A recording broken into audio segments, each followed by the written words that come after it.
man, 'cause I've been everywhere, man. I've been everywhere, man. Across the deserts bare, man. I've breathed the mountain air, man. I've traveled, I've had my share, man. I've been everywhere.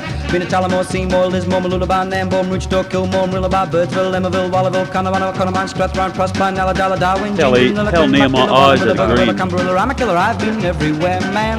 I've been everywhere, man. Across the deserts bare. Yeah, Rob doing some of his finest work off air as well. Yes, Dana, we've got. I was off air. Yeah, Dana, we've got it. Yes, thank you. It took me a while to work out what you were talking about. Hey, that's Lucky Star. He's up in central New South Wales, but importantly, bit further north. We're going further north. We're going up to Boulia in Queensland, where we find Anne Britton. G'day, Anne.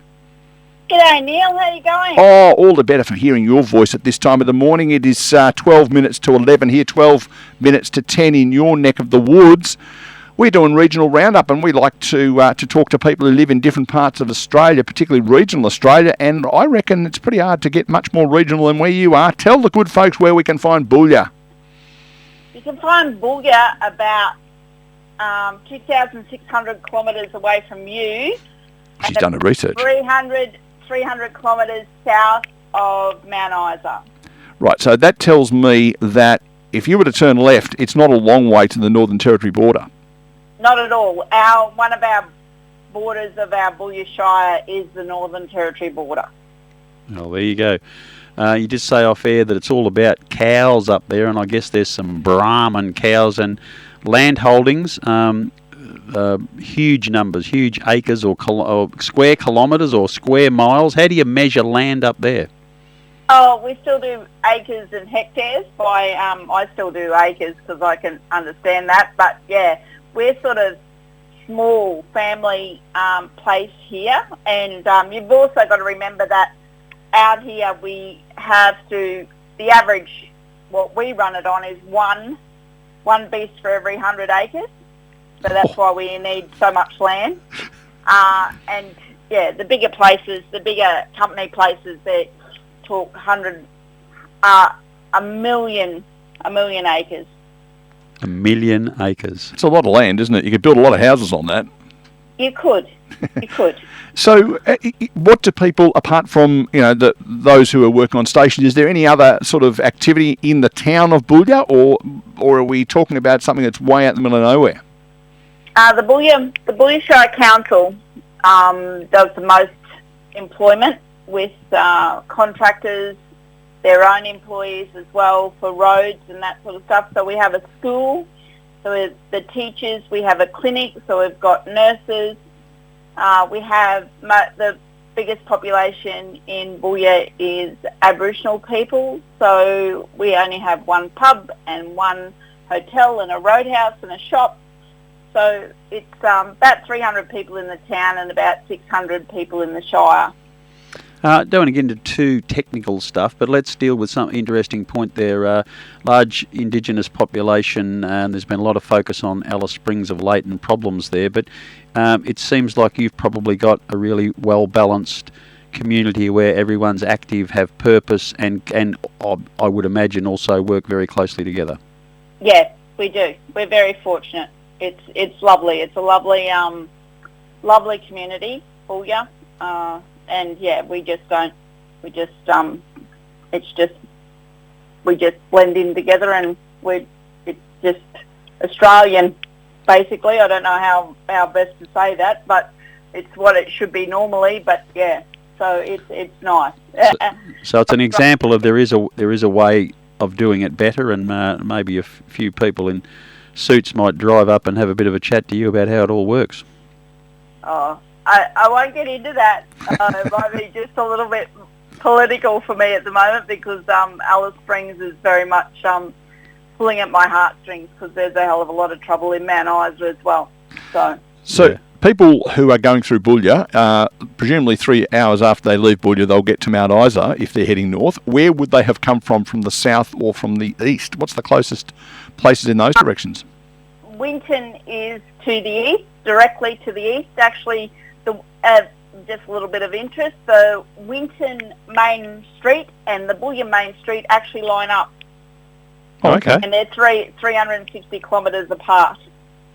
It's a good bit of surveying done many years ago. Yes. and then to the South. where are we going? South. Yep. We have Boulia, which is a couple of hours away. Sport's a great part of Australian culture. So, what happens up there? Are you a rugby town? Australian rules footy? A bit of cricket, basketball, or is sport not really possible? We haven't got an active team at the moment, but NRL for footy. We do enjoy our cricket. Cricket was played on Australia Day. We have an oval and we have a nice swimming pool and tennis. Tennis is another thing that gets played. So golf, we've got a golf course, which draws a lot of interest because it's sand greens. Yep. So, yeah. And do you have competition against other towns, or is it just a competition within your community? Yeah, other towns sometimes get together.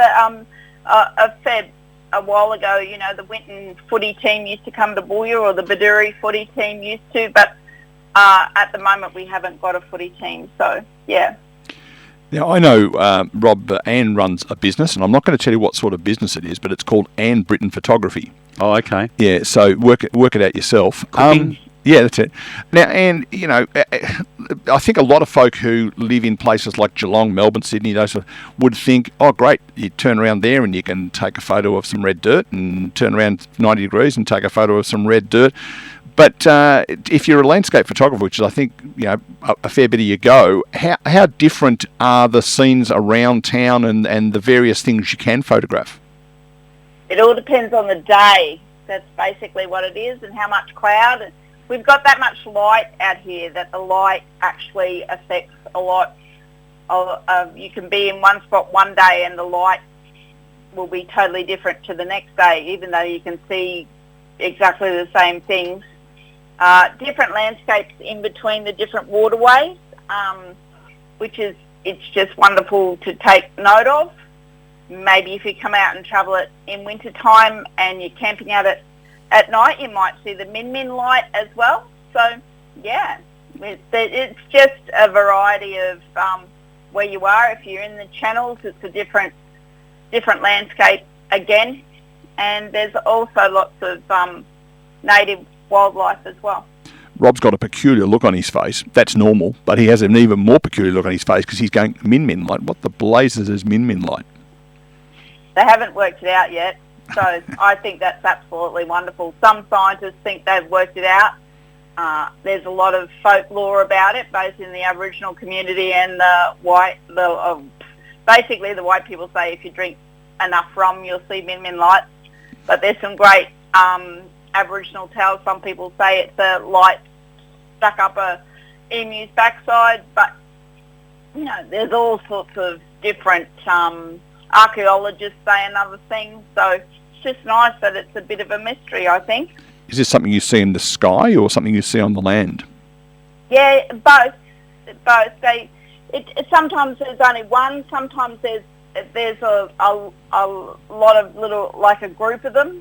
Yeah. So one story was there was a group of men in a house, and big burly outback men, and the light actually went straight through the house, but it didn't cast a shadow. So that might be a bit of a... Yeah. More rum intake, I suspect. The Shire Council, you talk about being a big employer. I can just picture if you got a few million-acre farms beside each other, if Joe and Phil were sent out in the morning on a truck to fix up some potholes at the end of Bill's place, they'd probably have to pack a decent amount of tucker in an overnight bag to go and do that. What sort of mileage are we talking about that the council would cover for road maintenance and other activity? Yeah, they have their own camps. So they go out to fix up or to build new roads or sections of roads, and they basically camp out. I think they do 10-day fortnights. So, yeah, they camp out for that long and then they come back into town, or if they're closer to Mount Isa. The Shire of Boulia does nearly reach to Mount Isa. It's kilometres. And, of course, they're out also on the Donahue or the Plenty or the Outback Way, Australia's longest shortcut across Alice Springs. They're out there as well. So Not too sure how far. I think it's about 500 kilometres to the Northern Territory border. So yeah, you're talking hundreds of kilometres. Yeah. They We've every which way. we've been getting some very severe weather reports coming out of the northern part of Australia. Rains like never seen before. What's the weather been like for you over the last couple of years? And in a normal year, what rain would you get? Talking in inches, our average rainfall is about 9 inches. We've had not that much. We've had an exceptional year last year, absolutely exceptional year. It was nearly green all year, which is it's just not normal for us. We have a wet season and a dry season, basically. So the wet season is basically over what you'd say summer, and the dry season is every other, like autumn, winter and spring is basically the dry season. But we must have had rain every month last year, which is just phenomenal, absolutely amazing rain. And this year we would love some rain, for the grass, basically grass rain, but we've had some wonderful flooding, like beneficial flooding. So our water systems have been are full. Just lately it's had another rise in it from rain. Our water system here next to Boulia, it can rain 150 kilometres away and we benefit from it. So we've had that beneficial flood that doesn't harm anything, that just does wonderful stuff for the soul of the human population as well as the soul of the country. We've had that, but we just haven't had the grass growing rain this year. But last year was exceptional. And happy farmers, and they spend money in the town, so happy community as well. So it's just a flow-on ripple effect right across. Yes, and it's beneficial for the council as well, because usually when you've got flooding, you've got some sort of soil erosion, so you probably need to do roadworks as well. Outstanding. And we have to go because we're coming up to 11 o'clock in our part of the world and 10 o'clock in your part of the world. Thanks so much for being part of Regional Roundup. We'll chat again.